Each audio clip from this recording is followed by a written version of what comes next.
Welcome. Over the last while, I've actually done a lot of videos on Obsidian and what it is, a little bit about how to use it. Today, we're not going to be talking specifically about that piece of software, but we are going to be talking about the notes that I put in that software, and specifically what makes a good Zettelkasten note. So I'll show you some examples of some bad ones that I have, and I'll tell you why I have them. And I'll show you some examples of what I think are good ones that are proving useful long-term to me. So buckle up. So there are a few considerations when you start building good notes. I'm going to show you a couple. I'll show you a bad note first. This is a bad note. The thing that's good about it is that I've kept the author. And so if I have other stuff from, I believe he says it, Tristan Harris, I can see other, say, web articles or other things. I can find that because I've used the double brackets here, the double square brackets, as a wiki link. What's bad about this is this is simply a book review. It is not a small atomic idea. It is a lot of ideas in here. And if I went through, there's a lot. There's citations into the book. That's good, right? And you can see I have page numbers, say right here. I do have one link out to a revisionist history episode that talks about LSATs. So there's some connections here. And the reason I have this is because when I started my Obsidian database is that I had a lot of book reviews and they had links to other books, and it was reasonably simple for me to import or to grab, because they're all markdown files already as well, because I use Statamic as my site CMS. But then I could actually grab them, put them in, and have some data to work with in my graph. Just to get started. But it's ultimately not that good a note because I'm not relating to atomic ideas. So a better one is actually over here. This will be better as a vertical split. Let's close that and open, and then go late bloomers. This is a better one. One of the things you're always going to need to see is, again, where it's from or who the author is.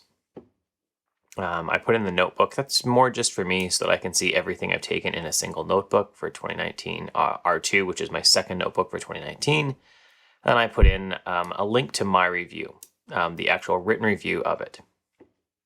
Now, after that, each one of these, let's start with tie actions to purpose because it's the one I have open in the split, is actually a single atomic idea from the book, right? So I have some that I split up into key ideas. They didn't really... I think they're important to me, but I don't really think that they're ones I'm going to necessarily investigate further at this moment. I might in the future, that might change. But when I wrote about it, I didn't think, oh, I really want to know about this. So I just didn't worry about it. And the ones that are in further lines of inquiry, those are the ones that I really, as I wrote about them, I thought, oh, I see a lot more relations here and I find this more interesting. If you see in tie actions to purpose, I've actually got in here and I've said late bloomers and I've written about it. And I've related it to some other things like the context principle. So let's open up that one. The context principle. And I can say that's from the end of average. And I want to find this story. Because I remember another book that I read. So this is what's happened over the last 6 years. I've read 400 books. And I remember reading it in one of them that Vietnam soldiers were addicted to drugs in Vietnam. And when they came over to the US, their context changed and the drug addiction mostly dropped off. But this single atomic idea, right? Tie actions to purpose. The more your actions are tied to your purpose, the more grit you will show. It means you need to avoid sunk cost fallacy. So continuing in things just because we're doing it, and be willing to find your true passion by quitting. Is that related to another single idea? Sunk cost fallacy is just a logical fallacy. I have notes on that. And that's like the context principle, which was in the end of average, whereas you perform or you're more gritty in situations where you're excelling, basically. So people are gritty or not gritty depending on the situation they're in. And that also goes to range. Again, for range, I only have a full book review at this point. I'm still working through my book notes for the last... I guess I'm starting with my most recent notebook, and then I'll keep going back. Right, that relates to range, specifically with its idea of what's called match fit, and that is that in essence, for most people, the longer you take to find a career, the better your match fit. So it's a career that fits you better than it would otherwise if you just jump into the first thing you find. And it also relates to The Second Mountain. And specifically, I linked to the whole book there because the book is about the second mountain, or living a life with purpose. And so that's not necessarily a single idea. Like, that's what the whole book is about. The whole idea of the second mountain is you climb the first mountain, which is, more living for yourself, living for your own, not gratification, but earning money, stuff like that. And the second mountain is living for someone else, living for purpose with someone else, or with purpose for something else outside yourself, whether that's your community, your marriage, your kids, like something that's not inside you. And so that's why I did not relate that necessarily to a single idea in that book, because I didn't pull any single ideas out of that book. That's more, not out of that book, out of that book that were specifically this idea that relates to the main one. And then I tagged it in a broad topic as writing idea. Now I used an actual hashtag tag here because I think it's just a broad, like I want to find all my writing ideas in the future, and a writing idea, I don't necessarily want to see how they all see them all linked together under a note for writing ideas. I don't think they relate that way. I'll just find them later. Now, as I took my notes for late bloomers, especially my further lines of inquiry, I was really looking to see how things worked and how they link to other stuff. So you can see with one note I have here, awarded scientists are getting older. I do have a question here, but I wonder if this is because it says in late bloomers that scientists and inventors, everyone else is just getting older. But I wonder if this is because the base level of knowledge is so high that it takes way longer to be able to make a contribution in any field. So that's one that I'll look at long term. The conveyor belt of success reduces empathy was another one, right? And I also linked that again to kids these days, which I was a bad note. But it talks a lot about how competition among all ages, really, but among up to college, for that winning seat, for the early success, which is what late bloomers is about, how early success is bad or way too prized, and late bloomers really can win the day. So that's, I will, as I go back through kids these days and turn it into a proper note, I'll actually relate it in here. Right, or find your true passion by quitting. So I actually already linked that one over here. You can see find your true passion by quitting. Right, and you made a note. Maybe I should write the Quitter's Bible. And so this will be a bigger idea, bigger writing idea long term maybe. And so I did double link that because I also think there's other books like The Dip is all about quitting, and a couple others that I've read that I have to go look up in the Quitter's Bible to find that. But that will let me link long term to the Quitter's Bible as a writing idea, maybe a book that I will write one day.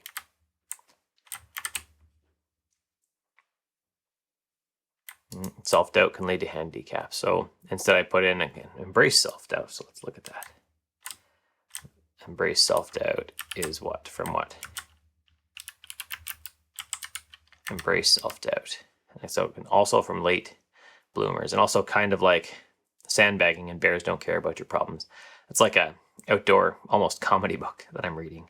And they talk in one chapter about sandbagging your friends, which is the idea that, oh, you can totally do this thing that's really hard. It's easy, and it may or may not be easy, but you're telling them it is so that it can get done. Because sometimes they can really do it, and sometimes you just want to do it and you're being selfish. So that's kind of like that idea, and I can go back and find that later. I would not normally take notes on like a comedy book like that. So one thing you'll also see in a lot of my notes now is the Zettelkasten, I believe it's a prefix in here. You can turn that on in Obsidian by going, I think it's right near the bottom, Zettelkasten prefixer, and it gives you year, month, day, hour, minute. I actually like it as a suffix, although it shouldn't really matter. In Obsidian, it'll still do a fuzzy search. The reason I think this is good is because I can certainly have another note that's called Embrace Self-Doubt. That would be similar. I could certainly want to title something there. If right now there's no iPad version of Obsidian, so it would be easy to have a conflict. And by having a date timestamp in there, like I'm not going to take in 60 seconds 2 notes that match exactly. So that way I can differentiate them. And this also allows me long-term to use any type of grep or like any type of search system that searches across all files. If Obsidian went away, I can just search my markdown files for identifiers that don't change, and I can find them fairly easily, which will be nice. So I've liked this and I've embraced it. I've actually just written a shortcut in iOS to help me transform and get what is my Zettelkasten header. And this will be, I'll have a video on this eventually. It's actually already scheduled, I just don't know when, but that takes a DevonThink article, that's something I've saved in DevonThink, and pulls out all the data it can, and then creates a new file in OneWriter for me in the proper spot.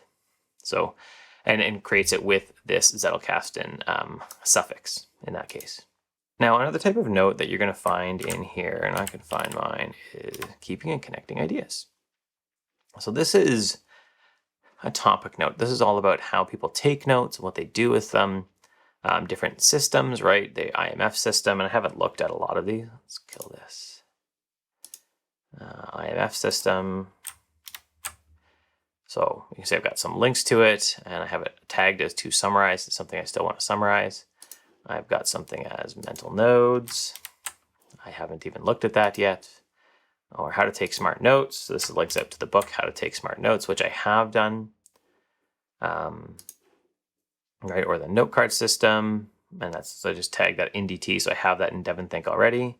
See Zettelkasten, so that's again a whole system, which I've talked about. The shoebox method, which is kind of like topic notes. The shoebox method is Zettelkasten, except that it, except that when you have a project you're working on, you take your shoebox and create a project shoebox, basically. That's what it is, a project group of cards. And so Zettelkasten even says something like that, right? Well, there's the Mind Garden, the Commonplace book. So this is a topic note, and you'll keep these for, again, topics, right? Keeping and connecting ideas. So this is kind of like research systems, methods of doing your research and how to catalog your ideas. Not necessarily software related. I have another one for research, best research app, which I spelled wrong. That kind of links out to all the different research apps that I'm kind of looking at or interested in. And I'll probably write a longer article on this at some point. But for now, I'm just, kind of collecting the research, and this gives me like an easy way to go. I want to look at the Rome research stuff or at the Obsidian stuff. I can look at Obsidian and here's all my kind of ongoing notes as I use it. So this would be topic notes. Use those when you have a lot of stuff kind of centering around an idea and you want to be able to jump into it. Yeah, it's kind of like an index, right? So you can find it, you can grab your topic note, and then you can jump deeper into it as you go. Now, one of the questions I've seen people ask is, how many notes do you need before your Zettelkasten is useful? Let's find out how many I have. Let's go to iCloud. Oh, that's actually right here. I don't need that. I can go like that, and here's an easy way to tell. I have 360 notes. You can see from the red thing. Probably a couple more because I don't think it's counting the notes inside my daily folder, which is partway down. And that gives me a graph that looks like this. I think there's some improvements to the graph view to make it useful, right? It's kind of hard to see exactly what, like how to take smart notes and see like exactly where everything links together well. I'd love to see some filtering, but we'll get there, right? You can see Obsidian. I've got a lot of different stuff here. But the graph view lets me see stuff like, that's hard to see actually because of how they do the graph view, but I can pull this out. And now I can see that this node here, which is books on race, and a bunch of books, right? The invention of the white race, which was linked to in one book I've already read, Why I'm No Longer Talking to White People About Race. I can start to see that this node is kind of sitting off on its own. It links through into meritocracy, which was in the second mountain. But outside of that, there's just not a lot to it yet. And that's one of the big things that I find that the graph view is doing for me at this point. It's letting me see some nodes that are just kind of off on their own, that I don't have anything about yet, that I don't really, that means I need to educate myself on better, right? And I think I have another one around here. It might be hard to find just because you can't filter. You can see another kind of white space. That was an article. So this one I expect will connect over into the other one eventually, and this is about race stuff. And then racism, like another one, racism in Canada, right? So this is another one that I will get through. And then there's another one I have around original sin, like Trader's Blood. I was in God Delusion, another racism one, right? I should actually link that in. So this is one way where I could go into, right? I could go into why I'm no longer talking to white people about race, and I could go in and say tags. I didn't tag this as racism at all, but it's just a general idea. This is a racism topic. Racism. And so now that I've tagged this in this manner, it will actually show up in my graph, and it should link it out to the other one. So again, the graph moves a little bit, so that sucks. But I'm no longer talking to white people about race. Connects into, oh, I want to go back. I gotta find it again. Why, all right. Goes into racism, which we can see is right here, kind of buried in this node. And original sins, that actually transfers or links it into The God Delusion by Richard Dawkins.